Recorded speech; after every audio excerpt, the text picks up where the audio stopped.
இரக்கம் நிறைந்த அன்பின் பரலோக தகப்பனே, நல்ல நாளுக்காக நன்றி செலுத்துகிறேன் ஐயா. ஆண்டவரே, நான் இப்பொழுது பாடப்போகிற பாடல் செய்தி எல்லாவற்றையும் நீங்கள் ஆசீர்வதித்து தரணும் தகப்பனே.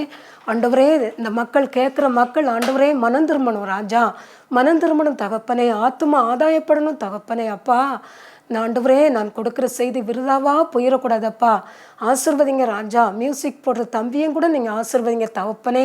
ஆண்டவரே, தொடக்கம் முதல் முடிவு வரை உங்களுடைய பிரசன்னம் இருக்கட்டும், உங்கள் வழி நடத்துதல் இருக்கட்டும். இயேசுவின் நாமத்தில் வேண்டுகிறேன் பிதாவே, ஆமேன். ஆண்டவருக்கு மகிமையும் கனமும் வல்லமையும் உண்டாகட்டும். முதல்ல ஒரு பாடல்.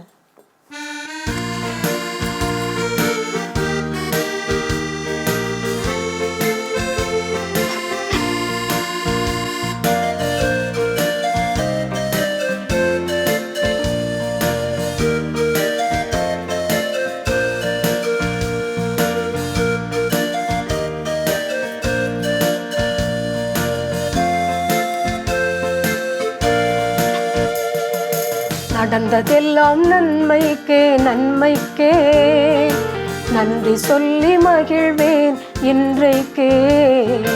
நடப்பதெல்லாம் நன்மைக்கே நன்மைக்கே, நன்றி சொல்லி மகிழ்வேன் இன்றைக்கே. நன்றி இயேசு, நன்றி இயேசு ராஜா, நன்றி இயேசு ராஜா. நடந்ததெல்லாம் நன்மைக்கே நன்மைக்கே, நன்றி சொல்லி துதிக்கிறேன் இன்றைக்கே.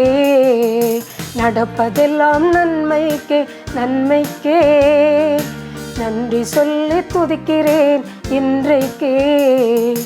நன்றி நன்றி எல்லாம் நன்மைக்கே நன்றி, நன்றி நன்றி எல்லாம் நன்மைக்கே நன்றி.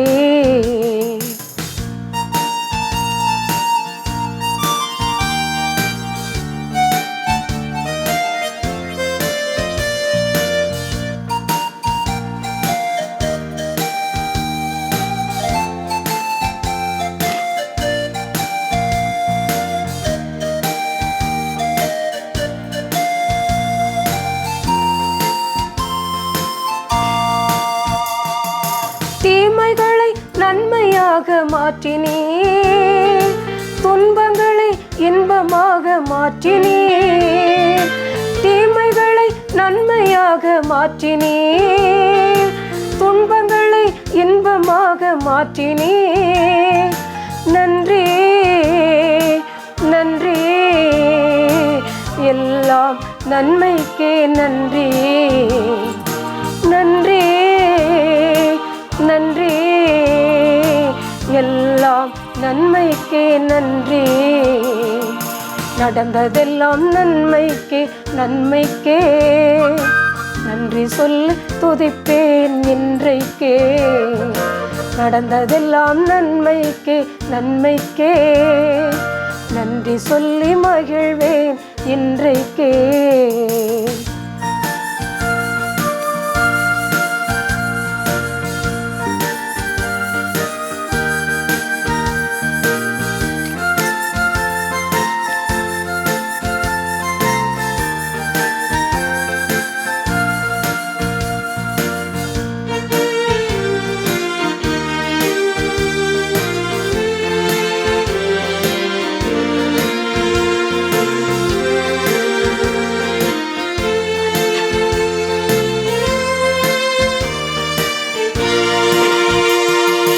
சிலுவைதனை அனுமதித்தீர் நன்றி, சிந்தைதனை மாற்றினீர் நன்றி. சிலுவைதனை அனுமதித்தீர் நன்றி, சிந்தைதனை மாற்றினீர் நன்றி. நன்றி நன்றி எல்லாம் நன்மைக்கே நன்றி, நன்றி நன்றி எல்லாம் நன்மைக்கே நன்றி. நடப்பதெல்லாம் நன்மைக்கே நன்மைக்கே, நன்றி சொல்லி மகிழ்வேன் இன்றைக்கே. நடந்ததெல்லாம் நன்மைக்கே நன்மைக்கே, நன்றி சொல்லி மகிழ்வேன் இன்றைக்கே.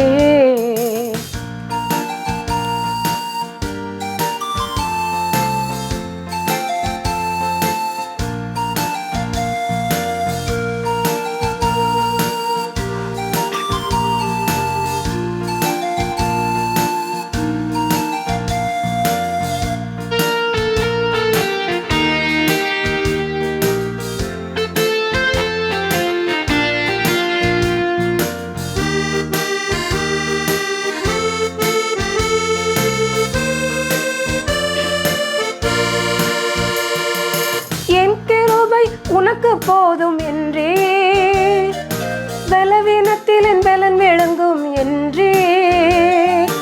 என் கிருபை உனக்கு போதும் என்றே, பலவீனத்தில் என் பலன் விளங்கும் என்றே. நன்றி நன்றி, எல்லாம் நன்மைக்கே நன்றி. நன்றி நன்றி, எல்லாம் நன்மைக்கே நன்றி. நடந்ததெல்லாம் நன்மைக்கே நன்மைக்கே, நன்றி சொல்லி மகிழ்வேன் இன்றைக்கே. நடப்பதெல்லாம் நன்மைக்கே நன்மைக்கே, நன்றி சொல்லி மகிழ்வேன் இன்றைக்கே. நடந்ததெல்லாம் நன்மைக்கே நன்மைக்கே, நன்றி சொல்லி மகிழ்வேன் இன்றைக்கே. நடப்பதெல்லாம் நன்மைக்கே நன்மைக்கே, நன்றி சொல்லி மகிழ்வேன் இன்றைக்கே. ஆண்டவராகிய இயேசு கிறிஸ்துவின் நாமத்தினால உங்கள் எல்லாருக்கும் என்னுடைய வணக்கத்தை தெரிவிச்சுக்கிறேன். கர்த்தராகிய இயேசு கிறிஸ்துவுக்கே மகிமையும் கனமும் வல்லமையும் உண்டாகட்டும். இப்பொழுது நம்ம இந்த நன்மை பார்த்தோம்ல, போன செய்தி அதனுடைய தொடர்ச்சி இப்போ பார்க்கலாம். நன்மை, அதான் நன்மைன்னா என்னன்னு நமக்கு தெரியும். எல்லாரும் நமக்கு நன்மை நடக்கணும் அப்படின்னு தான் எல்லாரும் யோசிப்பாங்க, அப்படி தானே? அது மாதிரி தான் எல்லாருக்கும் கர்த்தர் நன்மை செய்கிற தேவனாய் இருக்காங்க. ஆதியாகமம் 4:7 நீ நன்மை செய்தால் மேன்மை இல்லையோ, நீ நன்மை செய்யாமல் இருந்தனா பாவம் தீமை உன் வாசற்படியில் படுத்திருக்கும். அதான் கர்த்தர் என்ன சொல்கிறாங்கன்னா, அந்த இவனை பார்த்து கேட்காங்க, காயினை பார்த்து, ஆவேலை நீ எங்கே, ஆவேலை என்ன செஞ்ச அப்படின்னு கேட்கும்போது, இல்லை நான் ஒன்றும் செய்யலை, நான் என்ன அவனுக்கு காவலாளியா அப்படின்னு அவன் கர்த்தர்கிட்டே எடுத்து பேசுகிறான். அப்போது ஆண்டவருக்கு கோபம் வருது. நீ நன்மை செய்தால் மேன்மை இல்லையோ, நீ நன்மை செய்யலை, நீ காயனுக்கு தீமை செஞ்சிட்ட, அதனால அப்படி சொல்லிட்டு கர்த்தர் அவனுக்கு சாபம் கொடுத்தார். இந்த உலகத்தில் வாழக்கூடிய நாம மற்றவங்களுக்கு தீமை செய்யறதுக்கு நம்ம உடந்தையாக இருந்தோம் அப்படின்னா, நன்மை செய்யலை அப்படின்னா கர்த்தர் நமக்கு சாபம் கொடுப்பாங்க. ஒருவேளை நீங்கள் உங்களால் நன்மை செய்ய முடியலைனாலும் பரவாயில்ல, சும்மா இருக்கணும். சிலர் சொல்லுவாங்கள்ல, நீ உதவி செய்யறனாலும் பரவாயில்ல, ஒவ்வொருத்தரும் பண்ணாமல் இருன்னு சொல்லுவாங்கல்ல. முடிஞ்ச வரைக்கும் நம்ம நன்மை செய்யணும். ஒருவேளை உங்களுக்கு முடியலை அப்படின்னு வைங்களேன், அப்போ தீமையாவது செய்யாமல் இருக்கணும். அதான் இதை இப்போ கொலை பண்ணுறது, அந்த காலத்திலே கொலை பண்ண ஆரம்பிச்சிட்டான்ல காயின். அப்போது ஆதி ஆகமத்திலேருந்தே அது வருது. இப்போவும் தொடருது. சும்மா ஆடு மாடுகளை போல் வெட்டி போடுறாங்க. இதெல்லாம் தேவனுக்கு அடுக்காத காரியம், தேவனால் இது சகித்து கொள்ள முடியாத காரியம். அப்படி நம்ம செய்யக்கூடாது. நம்ம இந்த உலகத்தில் மேன்மையாக இருக்கணும், நமக்கு பரிசுத்தமான ஆசீர்வாதம், ஆவிக்குரிய ஆசீர்வாதம் நம்ம கிடைக்கணும்னு சொன்னால் மற்றவங்களுக்கு நன்மை செய்யணும். அதான் ஆண்டவர் சொன்னாங்க, நீ நன்மை செய்தால் மேன்மை இல்லையோ, மேன்மை உனக்கு கிடைக்காதா? அப்போ அவன் நன்மை செஞ்சிருந்தான்னா காயினா இப்படி கர்த்தர் அலைய விட்டுருக்க மாட்டாங்க, அவனை சபிச்சிருக்க மாட்டாங்க. புரியுதா? அப்போ நம்மளும் இந்த உலகத்தில் இருக்கக்கூடிய நாமளும் மற்றவங்களுக்கு முடிஞ்ச வரைக்கும் நம்ம நன்மை செய்யணும். புரியுதா? அதைத்தான் கர்த்தர் எதிர்பார்க்காங்க. சங்கீதம் 14:2 தேவனை தேடுகிற உணர்வுள்ளவன் உண்டோ என்று பார்க்க கர்த்தர் பரலோகத்தில் இருந்து மனுபுத்திரனை கண்ணோக்கினார். எல்லாரும் வழிவிலகி ஏகமாய் கெட்டு போனாங்க. நன்மை செய்கிறவன் இல்லை, ஒருத்தரும் இல்லை. இப்போ மெஜாரிட்டியை நம்ம இப்போ ஆண்டவர் சொல்கிறாங்க, தேவனை இப்போ தாவீது ராஜா இவர் சொல்கிறாரு, தேவனை தேடுகிற உணர்வுள்ளவன் உண்டோ என்று பார்க்க கர்த்தர் வந்து பரலோகத்திலிருந்து கண்ணோக்கிட்டு இருக்காங்க. யார் யாரெல்லாம் தேவனை தேடுறாங்க, யாரெல்லாம் சும்மா நிர்விசாரமாக இருக்காங்க அப்படின்னு கர்த்தர் பார்த்துக்கிட்டே இருக்காங்க. அதை மாதிரி எல்லாரும் வழி விலகி ஏகமாய் கெட்டு போனாங்க. எல்லாரும் வழி விலகிட்டாங்க. இஸ்ரேலில் கர்த்தர் வந்து எவ்வளோ தூரம் அவங்கள அடிமைத்தன வீட்டிலேருந்து அவங்கள பிரித்து எடுத்து கொண்டு வந்தாங்க. ஆனால் மக்கள் வந்து பாருங்கள், ஏறக்குறைய 30 லட்சம் பேர் அந்த மோசை வந்து வழி நடத்திட்டு போனாங்க. ஆனால் அந்த மக்கள் 30 லட்சம் பேருமே வந்து என்ன செஞ்சிட்டாங்க, கர்த்தரை விட்டு வழி விலகி மற்றவங்களுக்கு நன்மை செய்யாமல் தீமை நினச்சி முறுமுறுத்து கடைசியில் அவ்வளோ பேரும் அழிஞ்சி மறிச்சு போயிட்டாங்க. 20 வயசு கீழே உள்ளவங்களும் இந்த யோசுவாவும் காலேபும் தவிர. அப்போது அதான் ஆண்டவர் சொன்னாங்க, தேவனை தேடுகிற உணர்வுள்ளவன் உண்டோ என்று பார்க்க. அப்போது யாரும் உணர்வுள்ளவன் இல்லை. மாத்திரமல்ல, எல்லாரும் வழி விலகி ஏகமாக கெட்டுட்டாங்க. நன்மை செய்கிறவன் பார்த்தேன் ஒருத்தனும் இல்லை அப்படின்னு வேதனைப்படுறாங்க கர்த்தர். இப்போ இந்த உலகத்தில் பாருங்கள், 800 கோடி மக்கள் இருக்காங்க. எல்லாரும் நன்மை செய்கிறாங்களா? எல்லாரும் தான் வாழணும், சுயநலம், தான் வாழணும், தான் பிள்ளை, தான் பொண்டாட்டி பிள்ளைங்க, இப்படி தானே நினைக்காங்க. இல்லை, ரோட்டில் போகிற ஏழைங்களெல்லாம் யாரும் கவனிக்கிறதில்ல. தர்மம் கேட்க வர்றவங்களெல்லாம் அவங்க வந்து என்ன செய்கிறாங்கன்னா ரொம்ப மோசமாக நடத்துகிறாங்க. வா போ, எப்போமாவது போயிட்டு மெதுவாக வா அப்படின்னு சொல்லி ரொம்ப வேதனைப்படுத்துகிறாங்க. இப்படிலாம் பண்ணுறாங்கல்ல. இது எவ்வளோ பெரிய அருவருப்பான விஷயங்கள். நன்மை செய்கிறதுக்கு இல்லை. இப்போ சிலர் வந்து ஆக்சிடெண்ட்டில் விழுந்து கிடக்காங்க, அவங்கள தூக்கம் எடுக்காங்க, தூக்கி அவங்க ரத்தத்தெல்லாம் துடைக்க மாட்டாங்க. நம்ம மேலே கேஸ் வந்துடும் சொல்லி போட்டுட்டு போயிடறாங்க. அதுலேயே நிறைய பேர் மறித்து போயிடுறாங்க. இப்போ இதெல்லாம் இது தீமையான காரியம் தானே. இதெல்லாம் கர்த்தர் வந்து பார்த்துக்கிட்டு சகிச்சா இருப்பாங்க. எல்லாரும் வழி விலகி அப்படின்னு சொல்கிறாங்க. கர்த்தர் ரொம்ப வேதனைப்படுறாங்க. இப்போ விரல் விட்டு எண்ணக்கூடிய அளவில் தானே எல்லாரும் கர்த்தரை தேடுறாங்க. மெஜாரிட்டி மக்கள் கர்த்தரை தேடுறாங்களா? எல்லாரும் வழி விலகி போயிட்டாங்களே. எனக்கு இந்த தேர் போதும், இந்த சிலை போதும், எனக்கு சினிமா சீரியல் போதும், எனக்கு இந்த விக்கிரகம் போதும், எனக்கு இந்த விபச்சாரம் போதும், இப்படி தானே எல்லாரும் இருக்காங்க. ஆண்டவரை தேடுறாங்களா? பரிசுத்தமான வழியை விட்டு விலகி போயிட்டாங்களே. அதான் கர்த்தர் வந்து ரொம்ப வேதனைப்படுறாங்க. நன்மை செய்கிறவன் ஒருத்தனும் இல்லையா, யாரும் இல்லை அப்படின்னு வேதனைப்படுறாங்க. அந்த அளவுக்கு நம்ம வைக்கக்கூடாது. நம்மளால் முடிஞ்ச அளவுக்கு நம்ம நன்மை செய்யணும். ஏன் இந்த சினிமா சீரியல்லாம் விட்டுட்டு மக்கள் வந்து ஆண்டவர்கிட்ட வர வேண்டியதானே. இந்த விக்கிரகம், தேர், சிலை இதெல்லாம் விட்டுட்டு இயேசுதான் மெய்யான தெய்வம்னு சொல்லி வர வேண்டியதானே. கர்த்தர் என்ன சொன்னாங்க, நீ என்ன என்று உனக்கு வேற யாரையும் நீ வணங்காதன்னு தானே சொன்னாங்க. ஏன் இப்படி இந்த மக்கள் இப்படி தீமையில் விழுந்து, தீமையான காரியத்தில் விழுந்து அழிஞ்சு போகிறாங்க? அந்த மோசமான அந்த நரகமும் அந்த பாதாளமும் இருக்க இடத்துல போய் அழிஞ்சு போகிறாங்களே. அதான் கர்த்தர் சொல்கிறாங்க, நன்மை செய்கிறவன் எவனும் இல்லை, எல்லாரும் வழி விலகி ஏகமாக கெட்டு போயிட்டான், ஒருத்தனும் கிடையாது அப்படின்னு வேதனைப்படுறாங்க. நம்மளால் முடிஞ்ச அளவு மற்றவங்களுக்கு நன்மை செய்யணும். எவ்வளோ தூரம் உங்களுக்கு வேண்டாத ட்ரெஸ்ஸுகள்லாம் வச்சுருப்பீங்க, அதெல்லாம் அவங்க இல்லாதவங்களுக்கு கொடுக்கலாம். எத்தனை பேர் ஏழைங்க துணி இல்லாமல் இருக்காங்க, உடுத்துறதுக்கு சாப்பாடு இல்லாமல் இருக்காங்க. நம்மளால் முடிஞ்ச அளவு கொடுக்கணும், செய்யணும். அதைத்தான் ஆண்டவர் வந்து எதிர்பார்க்காங்க. எனக்கு என்ன, யாராவது அழிஞ்சு போனால் நமக்கு என்னன்னு நம்ம வாழக்கூடாது. அதைத்தான் ஆண்டவர் வந்து எதிர்பார்க்காங்க எல்லாத்தையும். அப்படி இருக்காதீங்க, நன்மை செய்யுங்க அப்படின்னு சொல்கிறாங்க. இன்னும் இதில் ஆதியாகமத்தில் வந்து 2வது அதிகாரம் 16, 17 நம்ம பார்த்தீங்கன்னா கர்த்தர் சொல்கிறாங்க, இந்த இவனை பார்த்து, யாரத்தனா ஆதாமை பார்த்து சொல்கிறாங்க, கர்த்தராகிய தேவன் அந்த மனுஷனை நோக்கி என்ன சொல்கிறாங்கன்னா, நீ வந்து தோட்டத்தில் எல்லா விருட்சத்தையும் கனி நீ சாப்பிடு, ஆனால் அந்த புசிக்கவே நீ புசிக்கலாம், நீ நன்மை தீமை அறியத்தக்க விருட்சம் இருக்குல்ல, அதை மட்டும் நீ வந்து சாப்பிடக்கூடாது அப்படின்னு சொல்லும்போது, எது நம்ம செய்யக்கூடாதுன்னு சொல்கிறாங்களோ அதைத்தான் செய்வாங்க மனுஷன். அதை நீ புசிக்கும் நாளே நீ சாகவே சாவ அப்படின்னு கர்த்தர் சொன்னாங்க. எதை சாப்பிடக்கூடாதுன்னு சொல்கிறேன். இப்போ நீங்கள் பொதுவாக எடுத்துக்கோங்க, உலகத்தில் நம்ம குழந்தைங்க இருக்காங்க, ஒரு தாய்மார்கள் சொல்லிட்டு போகிறீங்க, எம்மா இதை தொட்டுறாத, தீயை தொட்டுறாத, சுட்டுரும், மேலே ஏறி அதை எடுத்துறாத அப்படின்னு சொல்லிட்டு போகிறீங்க. அதைத்தான் அந்த குழந்தைங்க செய்யும். நீங்கள் என்ன சொல்கிறியோ அதே தான் செய்யும். அப்படி தான் இந்த உலக மக்களும், அந்த காலத்தில் ஆதாமும் ஏவாளும் அப்படி தான் இருந்திருக்காங்க. ஏவாள் வந்து கர்த்தர் சாப்பிடக்கூடாது சொன்ன கனியை சாப்பிட்டதுனால அவங்க என்ன செஞ்சிட்டாங்க, செத்துட்டாங்க, கர்த்தருடைய சாபத்துக்கு உள்ளாயிட்டாங்க. நன்மை தீமை அறியக்கூடிய கனியை சாப்பிட்டதுனால தானே அவங்க மரணம் சந்திச்சுது. கர்த்தருக்கு கீழ்ப்படியல, கர்த்தருக்கு கீழ்ப்படியாம இருக்க போய் தானே அப்போ அவங்க சாபத்தை சந்திச்சாங்க, மரணத்தை சந்திச்சாங்க. அப்படி இல்லைன்னா அவங்க நல்லா அதிகமாக நல்லா இருந்திருப்பாங்களே, ஆசீர்வதிக்கப்பட்டிருப்பாங்களே, ஏதேனும் தோட்டத்தை விட்டு அவங்க விரட்டப்பட்டிருக்க மாட்டாங்களே.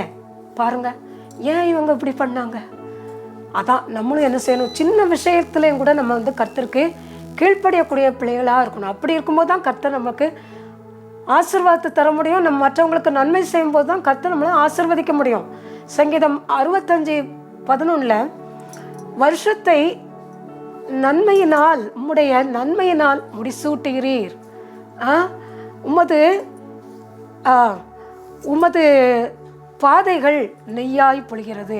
பிரியமானவங்களே, இந்த 2026 வருஷம் நமக்கு ஆண்டவர் நன்மையை பொழிகிற ஒரு வருஷமாக நமக்கு மாற்ற போகிறாங்க. நன்மையினால் முடிசூட்டுகிற தேவன், நன்மையால் நம்மளை முடிசூட்ட போகிறாங்க. கர்த்தரை தேடுறவங்களுக்கெல்லாம் ஒரு நன்மையும் குறைபடாது. 2026 நிறைய காரியங்கள், தீமையான காரியங்கள்லாம் வரும்னு சொல்கிறாங்க. எந்த தீமையான காரியம் வந்தாலும் சரி, எந்த கொள்ள நோய், பஞ்சம், பட்டினி, சாவு, மரணம் என்ன வந்தாலும் சரி, அதெல்லாம் பற்றி கவலைப்படக்கூடாது. நம்ம கர்த்தரை தேடுறதுல ரொம்ப ஜாக்கிரதையாக இருக்கணும், ரொம்ப வைராக்கியமாக இருக்கணும். ஆண்டவரை பிடிச்சிக்கிறதுல நம்ம ரொம்ப வைராக்கியமாக இருக்கணும். புரியுதா? அப்படி இருக்கும்போது தான் இந்த 2026 வருஷத்தை கர்த்தர் நமக்கு நன்மையால் முடிசூட்டி தர முடியும், நமக்கு நன்மையால் மாற்ற முடியும், நம்ம பாதையை நெய்யால் பொழிய செய்ய முடியும். அப்போது கர்த்தர் நமக்கு எந்த நன்மையும் குறைபட விடமாட்டாங்க. உங்கள் அப்பத்தையும் தண்ணியும் ஆசீர்வதிப்பாங்க, நீங்கள் கையிட்டு செய்யக்கூடிய வேலையை ஆசீர்வதிப்பாங்க, நீங்கள் சாப்பிடக்கூடிய உணவு, அப்புறம் நீங்கள் பார்க்குற வியாபாரம், அப்புறம் நீங்கள் செய்கிற தொழில், மற்ற தொழில்கள், கட்டுற வீடு, நாட்டுகிற தோட்டங்கள், திராட்சை கொடி, மற்ற பழங்கள், மற்ற நீங்கள் பயிரிடுகிற தானியங்கள் எல்லாத்தையும் ஆண்டவர் உங்களுக்கு நன்மையினால் முடிசூட்டணும் அப்படின்னு நீங்கள் நினச்சிங்கன்னா என்ன செய்யணும்? கர்த்தர் அதிகமாக தேடணும். அப்படி இருக்கும்போது கர்த்தர் நம்முடைய நாட்களை நன்மையும் செம்மையுமாக நடத்தி தருவாங்க. இந்த வருஷத்தை நன்மையால் முடிசூட்டி தருவாங்க. உங்கள் வீட்டில் உள்ள தானியங்கள், சாப்பாடு எல்லாம் நெய்யாய் பொழியும். உன் பிள்ளைங்களாம் உனக்கு ஆசீர்வாதமாக இருப்பாங்க, உனக்கு கீழ்ப்படிவாங்க, வியாதியை உன்னை விட்டு விலக்குவாங்க. புரியுதா? நீ நல்லா இருக்கணும்னா கர்த்தரை இன்னும் அதிகமாக பற்றிக்கொள்ளணும். புரியுதா? கர்த்தருக்கு கொடுக்கக்கூடிய நேரத்தை இன்னும் அதிகமாக நீ கொடுக்கணும்.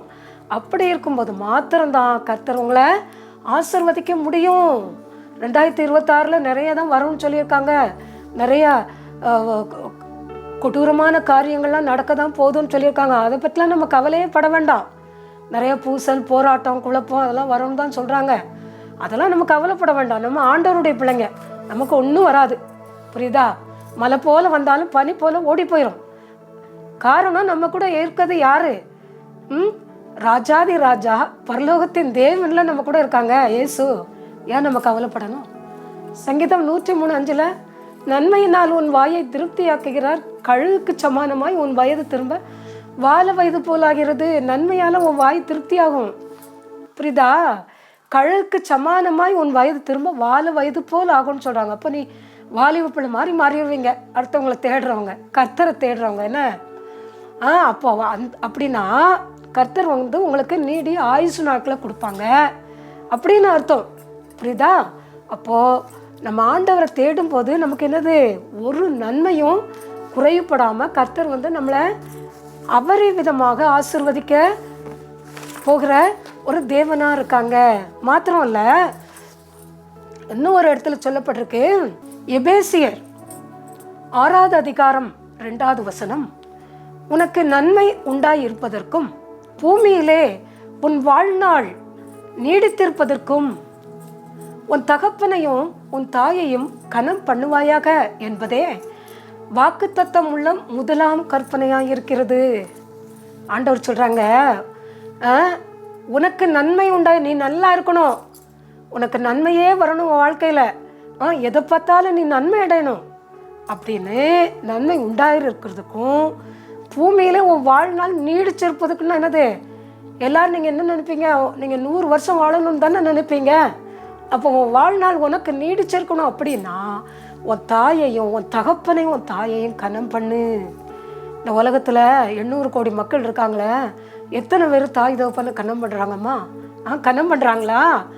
எத்தனை இடத்துல குடிச்சிட்டு தாய் தகப்பனை அடிக்காங்க, பொண்டாட்டி பிள்ளையில போட்டு அடித்து அவங்க என்னென்ன காரியங்கள்லாம் அருவருப்பான காரியங்கள், கர்த்தருக்கு பிரியமில்லாத காரியங்கள் செய்கிறாங்க. எத்தனை தகப்பன் தாய் தன்னுடைய மகனை வச்சு மகளை வச்சு கண்ணீர் வடிக்காங்க.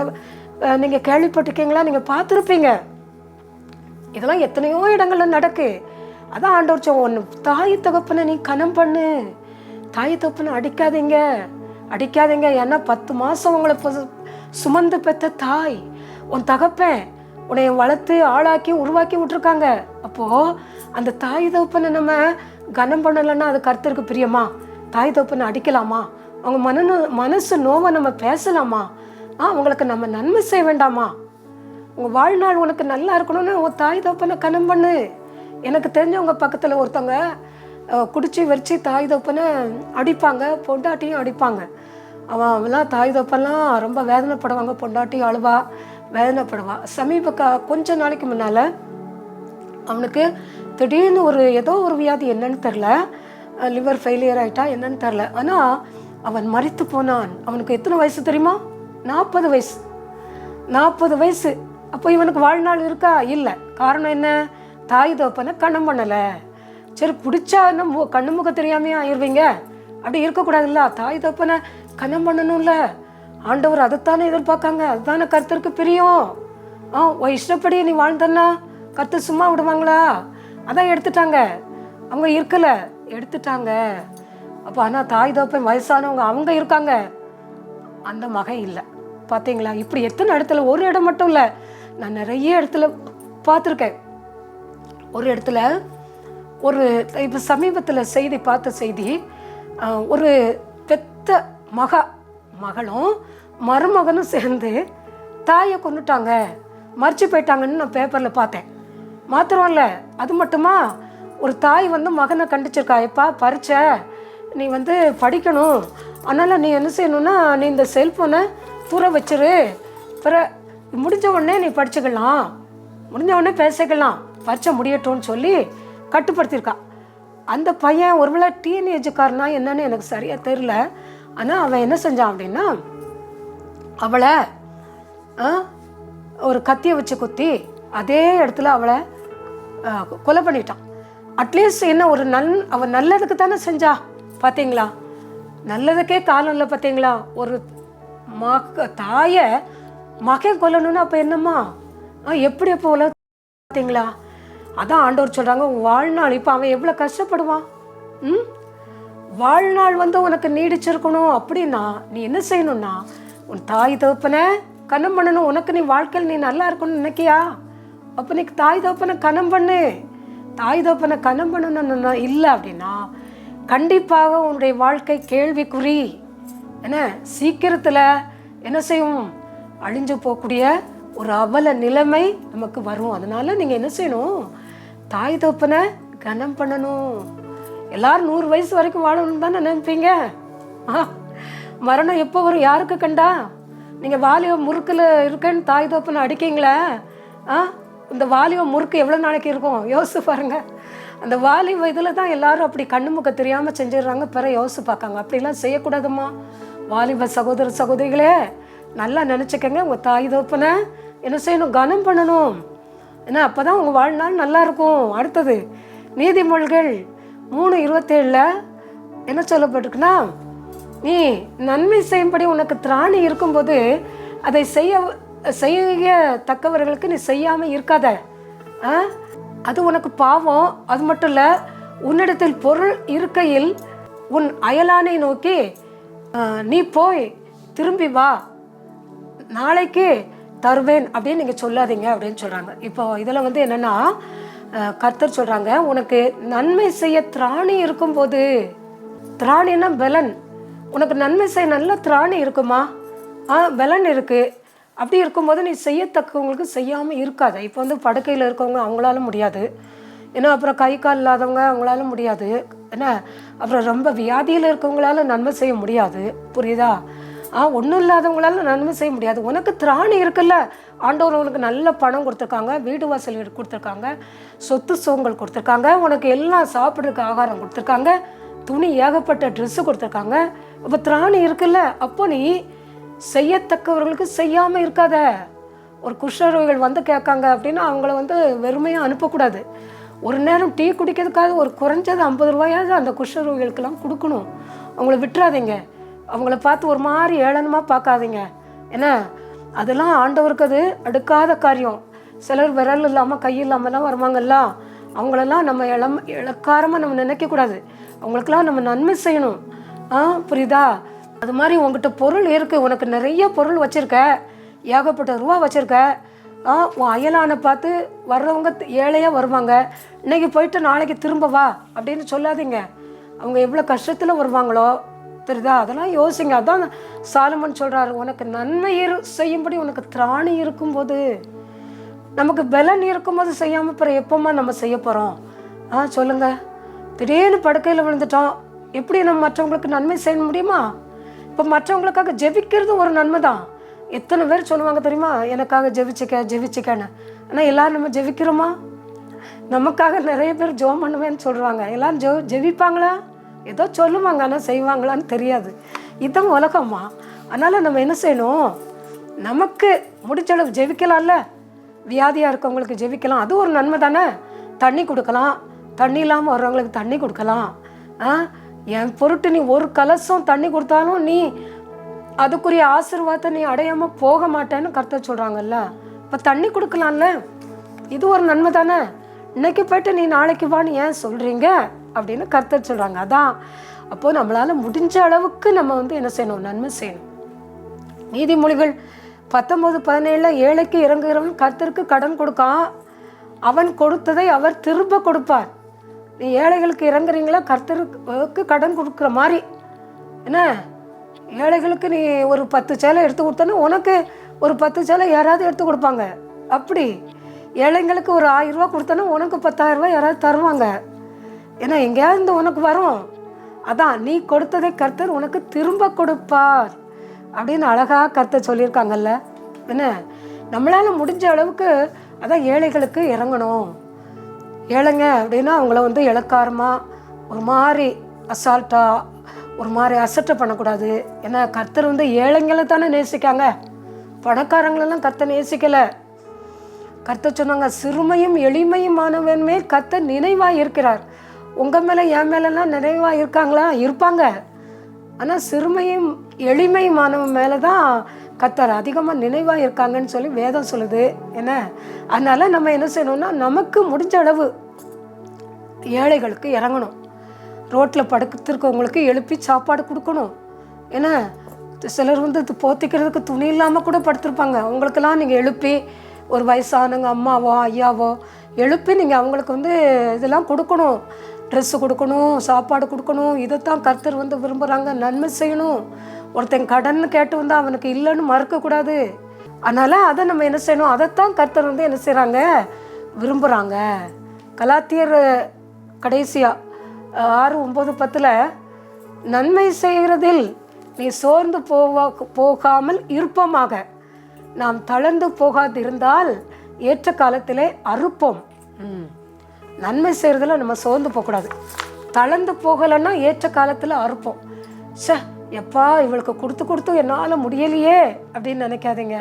முடிஞ்ச வரைக்கும் நம்ம நன்மை செய்வோம், சோர்ந்து போகக்கூடாது. என்ன, அதைத்தான் ஆண்டவர் வந்து விரும்புகிறாங்க. நீங்கள் ஏற்ற காலத்தில் நன்மை செஞ்சீங்கன்னா ஏற்ற காலத்திலே அறுப்போம். ஏற்ற காலத்தில் நமக்கு அதுக்கு ஒரு பலன் கிடைக்குமா? என்ன என்ன வினையை விதைக்கவன் வினையை அறுப்பான், தினைய விதைக்கிறவன் தினையை அறுப்பான். அநியாயத்தை விதைச்சா அநியாயம்தான் அவனுக்கு கிடைக்கும். நன்மையை விதைச்சா நமக்கு நன்மையான காரியம்தான் நடக்கும். என்ன, தேவன் தாமே இந்த வசனத்தை ஆசீர்வதிப்பாராக. ஆண்டவருடைய நாமம் பிரசாவப்படுவதாக, மகிமைப்படுவதாக. ஜெபம். நிறைந்த அன்பின் பரலோக தகப்பனே, நல்ல நேரத்துக்காக நன்றி செலுத்துகிறேன் ஐயா. ஆண்டவரே, நீங்கள் பரிசுத்தர் ஐயா, நீங்கள் பரிசுத்தர், நீங்கள் மகிமையின் தேவன், மகத்துவத்தின் தேவன் ஐயா. ஸ்தோத்திரம் ஆண்டவரே. அப்பா, இப்பொழுது நான் கொடுத்த இந்த வசனங்கள் ஆண்டவரே இந்த மக்களுக்கு பிரயோஜனமாக இருக்கட்டும் தகப்பனே. இந்த மக்கள் வந்து ஒரு காதில் கேட்டு அடுத்த காதில் விட்டுறக்கூடாதுப்பா. ஏசப்பா உங்களை அவங்க கெட்டியாக பிடிச்சிக்கிடட்டும்ப்பா. காலம் கடைசியப்பா. இந்த கடைசி காலத்தில் ஆண்டவரே நீங்கள் சொல்லியிருக்கீங்க உனக்கு கிடைச்ச இந்த நாளிலாவது அப்படின்னு சொல்லியிருக்கீங்க. இந்த கடைசி காலத்தில் இந்த மக்கள் ஆண்டவரே உங்களை ஏற்றுக்கிடட்டும்ப்பா. ஏசுதான் மெய்யான தெய்வம்னு சொல்லி உங்களை கண்டுகொள்ளட்டும்ப்பா.